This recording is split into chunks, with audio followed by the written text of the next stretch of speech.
Une histoire de Calamity Mamie, comme ça par exemple, et bien au départ, c'est juste une histoire comme ça, que j'écris sur mon ordinateur, que j'imprime sur une petite imprimante, et que je relis, parce que c'est pas toujours bien du premier coup. Il faut que je la propose à un éditeur ou une éditrice. C'est la personne qui va décider si l'histoire va devenir un livre. Parce que même si mon histoire, elle me plaît et que je me dis « Ah, ça c'est rigolo, ça va beaucoup plaire aux enfants », c'est l'éditeur qui va choisir, c'est son métier.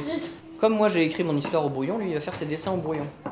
Parce que si jamais il y a quelque chose qui ne va pas ou qui doit changer, il ne faut pas qu'il refasse tout son dessin. Si toi tu as fait un beau dessin à la peinture pour quelqu'un, tu dois le refaire, c'est beaucoup de boulot. Alors que si tu l'as fait juste au brouillon, ouais, tu peux gommer, tu peux changer, c'est pas très compliqué. Comme monsieur, moi j'écris des livres aussi et des chansons. Et je suis même en train de travailler sur un dessin animé en ce moment.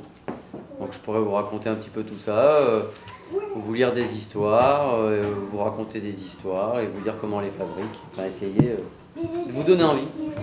Il a déjà expliqué. Bon, je fais pas des livres directement pour les tout petits comme ça. Mais j'essaierai de vous raconter quand même l'histoire en la simplifiant tout à l'heure et peut-être que ça a marché. Est-ce que vous arrivez à prendre du plaisir à lire? Oui, en plus. Mais est-ce que ça vous amuse? Est-ce que ce genre de livre... Puis même tu peux lui inventer des pieds. C'est aussi l'avantage des livres qui sont illustrés souvent. C'est qu'en plus on peut... Regarde, des sorcières dans la vraie vie ça n'existe pas. Non, mais non, ça... Lui, dans son livre que j'ai lu, il a mis tu t'embarques dedans et tu y crois.